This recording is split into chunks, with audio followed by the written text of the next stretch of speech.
Welcome. Welcome to Discomfort Empowers You podcast.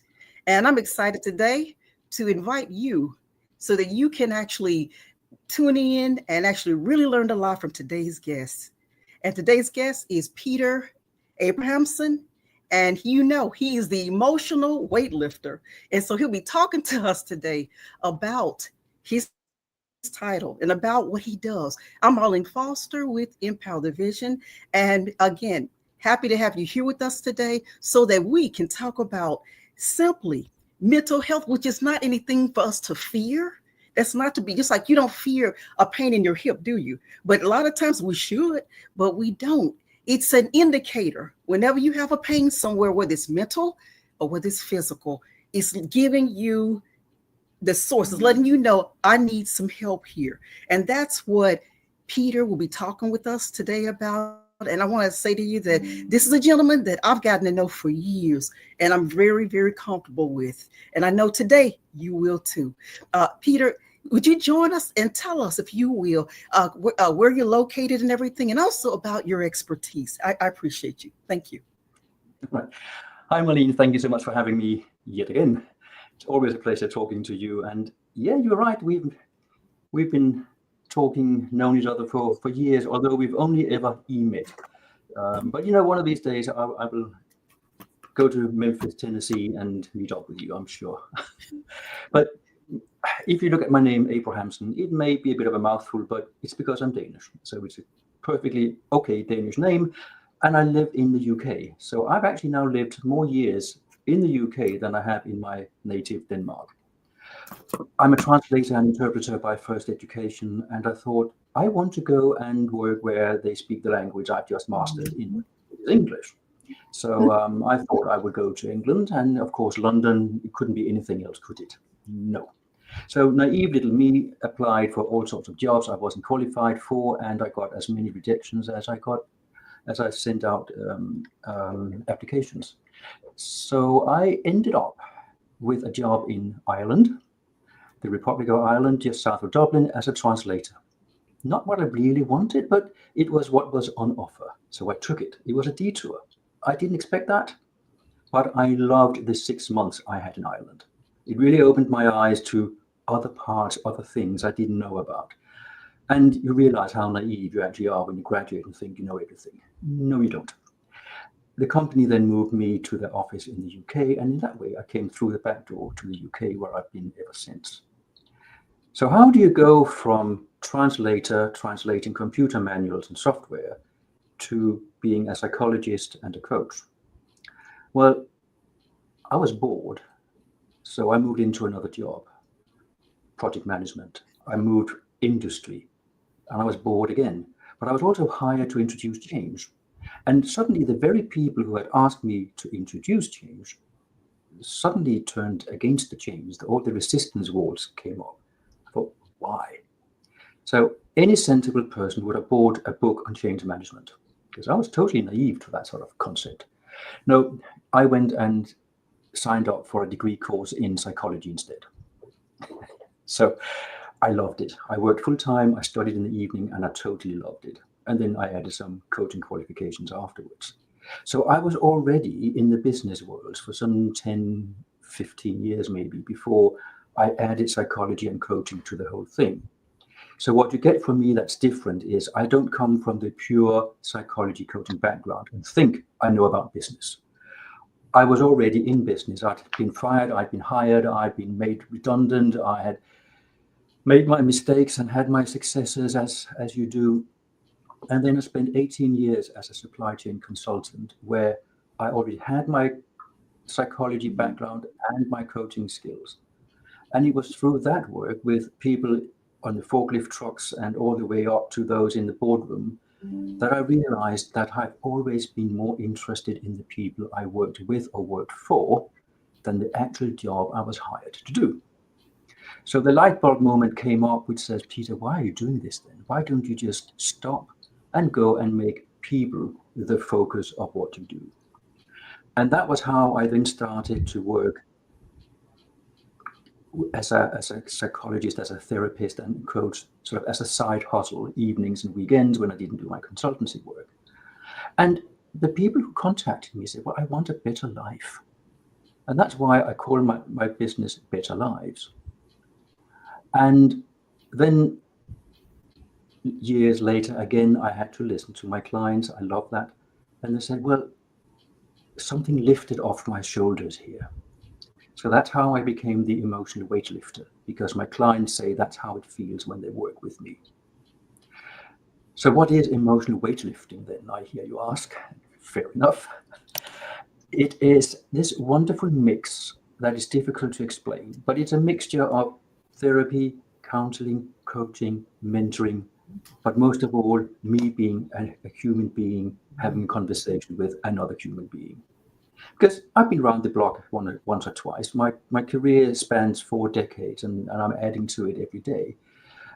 So, as I said before, I've been out there, I've made my mistakes, I've seen how people perform and function in the workplace and at home, and how they don't, and what can go wrong. So I have my lived experience from my own long-term depression that I sorted out back in 1993. So yes, I was born in 1961, but I only learned to live in 1993, when finally it dawned on me that life didn't have to be a chore and miserable. And I was fed up with that, and I sought help. And that is something that I want to make a deal of here. Seek help, ask for help. Don't be afraid, because it's not a sign of weakness, it is a sign of strength. But of course, it depends, do you get the right person? So someone contacted me just half an hour ago and said, Peter, can I have a session with you? So, it's lovely. I love those emails. But my response is always, why don't we just have an initial chat? It's free of charge. There's no commitment from you, no obligation. You just turn up and figure out if you can stomach the idea of working with me. And then I can find out if I actually think I can help. Because if those two don't happen, there's no point in even trying. So emotional weightlifting is me meeting the client where the client is at in their life. And what we do in our conversations is it counseling? Is it therapy? Is it coaching? I don't know, because you can switch from one thing to the next depending on what we talk about, which is why I can't and I won't land on saying I am this or that and nothing else, because I have my life experience, I have my work experience, I have my educational background, which means I can span all of it. And that is an enormous help because, yeah, I work mostly with the legal profession. And people ask me, well, Peter, I'm not a lawyer, I don't work in the legal industry. Can I work with you anyway? And the answer is always, yes, of course you can. I have never turned anyone down just because they are not in the legal profession. But we always have, in marketing terms, we have to focus on a demographic, on a certain group of people. Otherwise, we try to become all things to all people, and it becomes wishy-washy. And I am focusing on one particular industry. But there are people outside that industry, and they were not there when I started. So I started somewhere else and realized I love that industry. They have a huge mental health issue, massive. It's global, it's everywhere. And there's a lot of work to be done and a lot of work that needs to be done. And I did twice in my life seriously consider becoming a lawyer myself. So I have this thing in me that, yeah, that's a connection.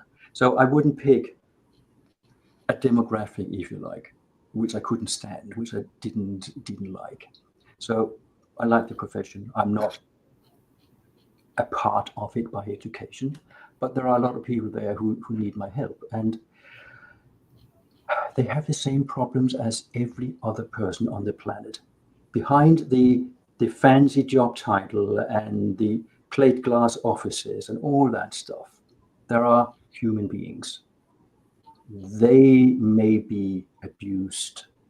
They may have an illness. They may have children with a difficult diagnosis. There may be divorce. There may be alcoholism, substance abuse, gambling, all sorts of things. Whatever problems you can think of people have in their lives, lawyers and people in the legal profession have as well. We are all just human beings. So the really important bit for me knowing the industry is that I also work with the law firm partners when they want to do something for their business, for their team, or for the whole business, the whole firm, to make it a more profitable and sustainable business. And this is where my framework called Healthy Minds for Business comes in, where we do get to talk about, well, who's the engine in this place? It's the people. So if we look after them, they will generate that bottom line that you're looking for. And that's a very high level expression of what I do. That, of course, there's more to it. But people don't want to listen to me all day. I'm sure. Well, Pete, I tell you, I'm gonna tell you, I love that title though. I love it, because as you and I spoke of, and I don't know if you recall that you and I spoke about me, and in law school, because I have attended, and I had to take a sabbatical because my mother became ill, so I never had a chance to return. But I have worked with attorneys, and I've worked with a judge before. And I'm telling you, that is an industry that really, they deal with not only their own lives, but they're dealing with the clientele, the people who come into the courtroom. We're looking at the court cases. They're having to write opinions about all of this. And then if something doesn't go right, then they're having to do what? Take then there's a reverse that happens as well. They have to deal with everybody speaking against them. So the legal profession is a very difficult place. I'm saying from experience to be, and people depend on them, don't we? And what people often forget is it's not just the internal climate and culture in the law firm that can be toxic and very old school and dating back to the Stone Ages. But it's also the cases that lawyers work with in family law, for example, in criminal law. There's a lot of emotionally very hard stuff to deal with. And we always expect the professional to just be professional, and that's it. And we never think about the person behind it and the toll it can sometimes take. And those are the kind of issues I deal with all the time. And we work on putting things into perspective. And there's a question I get very often, Marlene, and that is people ask me, well, what's the matter with me? I don't know, what do you mean, what's the matter with you? Well, what's the matter with me? I'm being bullied at work. My dad was never there. Mom was always a strict disciplinarian. And then my previous boyfriend abused me. And I was always there. So it must be something wrong with me. And then I do ask a different question, which is, well, I don't think there's anything the matter with you. But what matters to you? And people never ask themselves, it seems, what matters to me. And especially when you have been taught through upbringing, through work, relationships, that you don't matter, that you only matter if you matter to somebody else, that we have learned to put our own needs and wants way down the priority list. It's always about somebody else's needs and wants and comfort. And typically the people who are the givers, the loving, caring people of this world, they're the ones who become the target for those who just want to take and never give. So that there's a lot of this going on in every profession. And you may think, oh, the legal profession, how can they have problems? They've got loads of money. I mean, I've got that comment thrown at me so many times. What do they come to you for? They've got loads of money, as if that means if you have a high salary, then you have no problems. No, you may have different types of problems, but it doesn't mean that people who earn a lot have no problems and people who don't earn a lot have loads of problems. It doesn't work like that. So we have to get away from the stereotypes. We have to move away from the stigma, which is easier said than done. A lot easier said than done. That, very, very true, Peter. I just wanted to thank you, first of all, for being on board with me with the 500 Moments of Discomfort. You are one of the writers, in the book that will be upcoming. I want to thank you for that. And I'd like to ask you, the story that you've written, how do you feel your story will empower readers.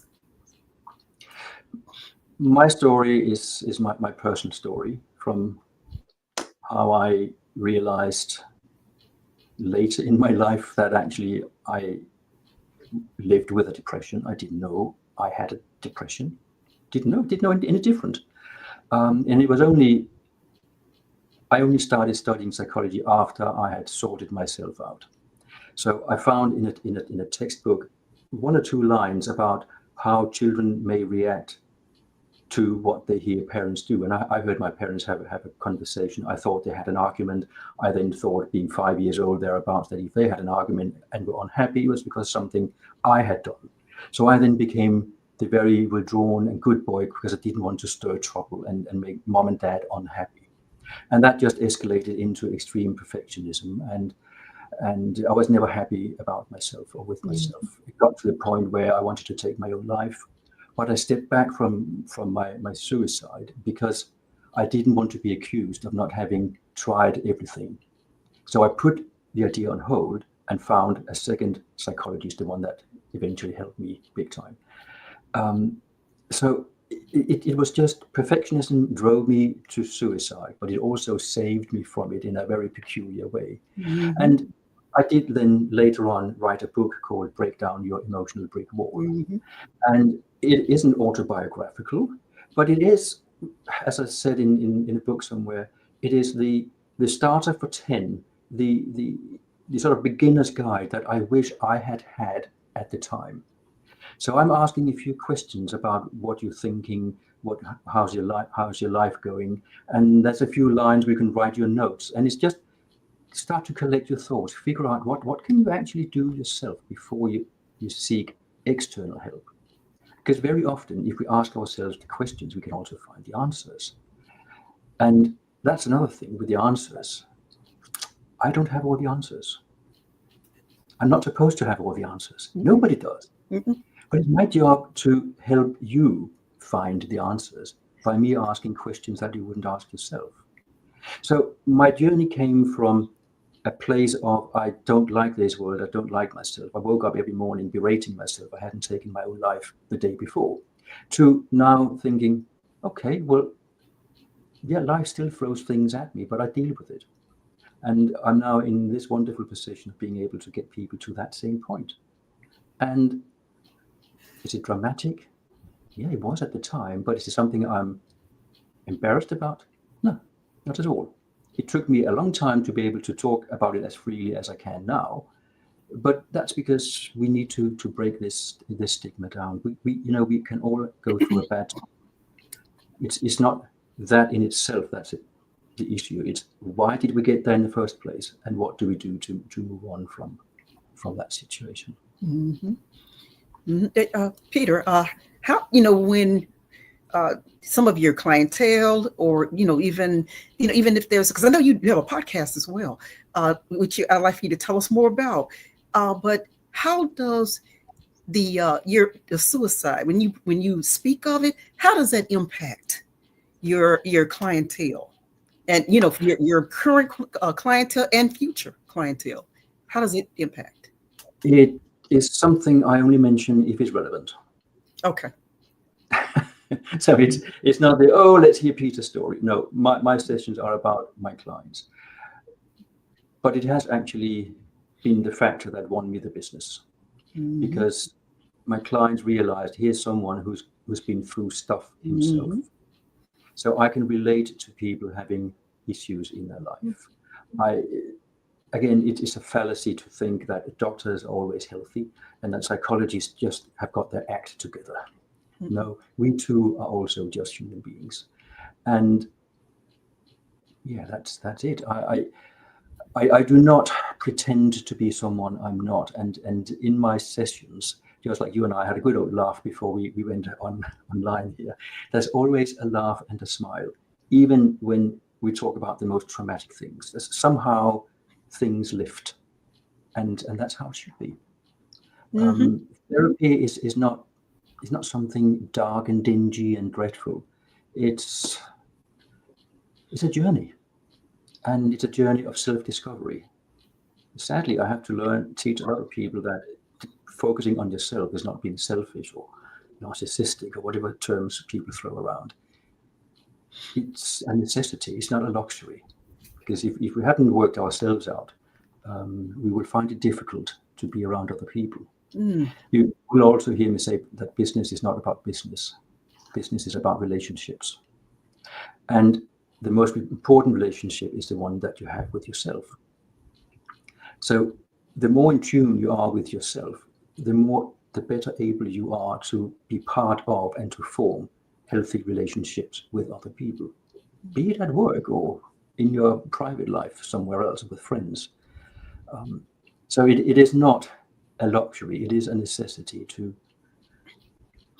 open up and just look at yourself and see what you find, because we're very good at discrediting all the good stuff and only focusing on the things we don't like, because other people tell us what they don't like about us. We think it's right. It's not. Just their opinion. And Peter, I ask you that question because you and I have spoken about this before, even years ago, and it's relatable. Because as I've told you, and that's the reason that I'm in the business that I'm in today, which is business protection, exit strategy, because of my past, because of a family business where we didn't have everything together. Everything was not in place. I was a small child at the time, but I felt the pain of what my family faced. I saw the pain and I grew up understanding what occurred. And that's why I do what I'm doing today, Peter. And I've always told you that. So I can relate to what you're saying. And when people speak with me, they can relate to me. They say, I can relate to that. So you felt it. You know what I'm feeling. I know exactly how they feel, Peter. I know. and this is where I'm going to put in a challenge. I have no idea how you feel. Wow. I'm not inside you, but I can certainly empathize with your situation. That is difficult. But you tell me how you feel. Yes. When this is lose everything they have, when you've lost it all. You've lost it. And again, not because you were such a bad business owner, but you didn't have planning in place. We have to have some type of planning there that helps to support, us. We have to have a contingency plan, a backup plan. And that's what I tell businesses, Peter. And when they come to me and they're like saying, they crawl, and believe me, I've seen it. The people at the lowest level, I know you probably never seen this before. And I said, I haven't. I have been there. I've seen what you're facing. I don't want anybody to go through what I went through, Peter. That's why I push to do what I'm doing today. And I'm still meeting people who are going through it now. They've lost everything. And if anybody that they could come to who understands them, I do. And this brings me to another point, which is I see a lot of people when they are at crisis point or near crisis point. But whatever that thing is, if it's personal, if it's business, it's been going on for a while. And something we would benefit from learning is to speak up sooner, not when it's too late, not when things have crashed around you. And I do have clients who do that, and it's wonderful because it's a lot easier to work with. And the whole purpose of what I do is to let go of my clients. I want them to become independent of me. So if you work with me, the whole point of my business model is to make you able to fly solo as quickly as all possible. I don't want you to be reliant on me. I don't want to be your crutch. I want you to grow, take the steps yourself. And if at some point further down the line, you think, I need to have a chat with Peter again, just do that. I'm working with a client right now whom I first worked with 5 years ago. Things have moved on. Now there's a different challenge.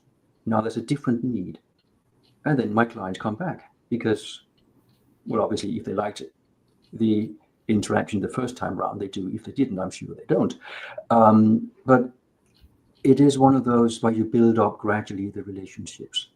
And then when there's a new need, then it's typical to go back to someone that you felt comfortable working with before.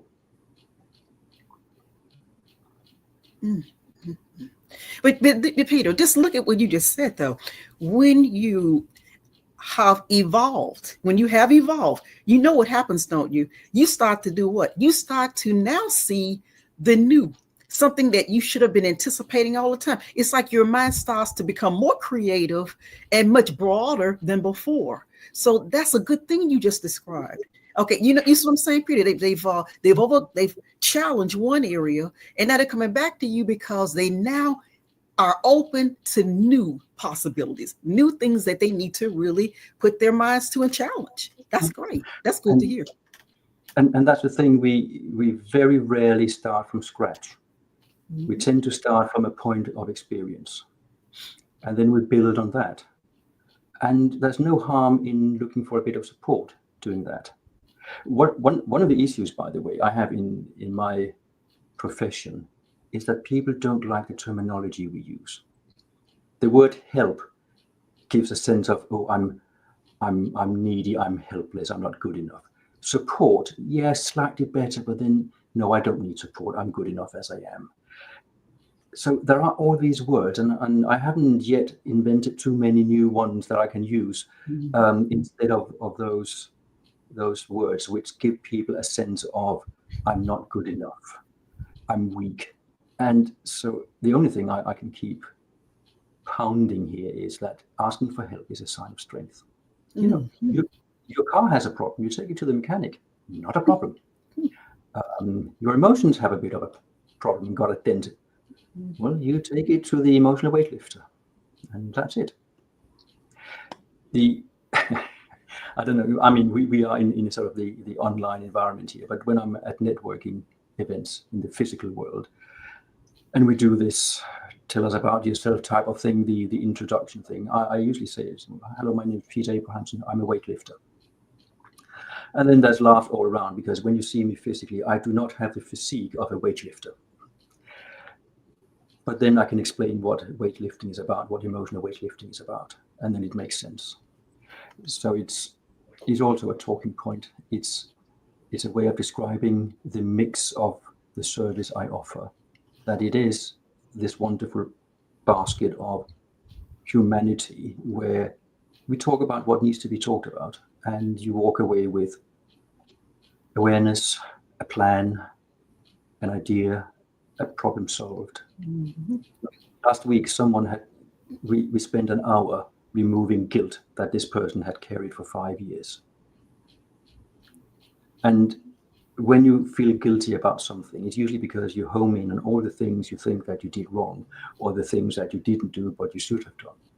And then we simply took this situation into context and looked at it from the different sides that there were to this situation. And as it turned out, there wasn't actually anything to feel guilty about. And this client again said, well, I feel so much lighter. That's the whole point. That's where we want to be. Wow. Yep. See that's great. That's wonderful to hear, and it's good that they do have someone that they can come and talk with, and that's why I wanted to say to all everybody who's there in the audience today that all of us are in need of of attorneys, right? And that's what Peter is, a support system, for attorneys. So if you even see that you can even make a referral of some type of attorneys are always there for our different needs. Who's actually there for them? So just think about it. Who's there for your attorney? Who's there? Because like you said, one thing, the main component is we're all human. We're human, guys, and we all need support. Even those people who support us, they need support. So don't forget about that, okay? That they're in need just like we are. The same. And like Peter talked about the industry, that the law is a very challenging industry, and I for one have been there. Like I said, I've worked for 3 attorneys and a judge, so it's a very challenging place. So when he talks about he's there, he told me he was supporting that industry, I was happy to hear it because I promise you they need it. Sometimes we had cops we had to sleep on in the office because we had so much work that had to be accomplished and be done until we didn't have time to go home. We had to stay there in the office, eating sandwiches, eating cheese, or whatever we could find there at that particular time. That's what attorneys do. Sometimes they don't get a chance to go home. They are working around the clock, and that pressure. all of the, thinking about you are relying on them. They think about you and they think about their families and then they're thinking about their health as well. So I'm just saying that this industry needs so much support. And I want to thank you, Peter, so much for being that support for them because, I mean, they really need it. Thank you. I'm glad you're doing that. It's my pleasure. It's my challenge. Exactly. But Peter, I want to ask you before we leave today, is there anything that you would like to maybe, word that you'd like to leave with the audience? And also some of them wanted to know, are you also working in addition, not only with attorneys, but would you also consider working with someone outside of that profession? That's what I wanted to ask you before we leave. Yes, as I've said earlier, I have never turned anyone down for not being part of the legal profession. That would be stupid. So yes, I do work with other people as well. Of course, I do. My marketing activities are geared towards one profession. But I always pick up the phone. I always answer direct messages on LinkedIn from people who are from other industries. It's absolutely not a problem at all. Because at the end of the day, I don't work with job titles. I work with human beings. I love that. And is there any words of advice I can give? Well, there's probably loads, but then again, it all depends what's relevant to the person watching this. But I think overall it is never be afraid of asking for help. And if you think something is heading south, pick it up early because it's easier to fix. Absolutely. Absolutely. And thank you so much, Peter, for being here with us, today. And everyone, you've heard what Peter said that, and I will have his information attached for you. He does a podcast. When's your podcast? Is it monthly or bi-monthly? When's your podcast? My podcast is available on my YouTube channel, and I believe you have the link for my YouTube channel, so everyone can jump in, subscribe to the YouTube channel, and you have all 80 episodes with a very good friend and a therapist of mine called Sylvia, and also a few with a lawyer called Mike Caston from New York. We talk about all sorts of things, big and small, in life and in business, and we are having a little bit of a break these next couple of months, July, August, and then we ramp it up again in November, and it comes out every 2 weeks. Wonderful. That's It's wonderful. a conversation about 15 minutes thereabouts, so that you don't get too bored listening to us to talk about things. But by all means, feel free when Marlene puts my YouTube link up to join, subscribe, and you can just pick and choose whichever you want. Thank you so much. And thank you, everyone, for joining us today. And look forward to seeing you again at 11 a.m. with my next guest. So thank you again. And I hope to be able to be in the audience for that one. Perfect. I look forward to seeing you there. Thank you, everyone. And look forward to seeing you at 11 a.m. Thank you. Thank you. And Have thank a you for great having day. me. Take care.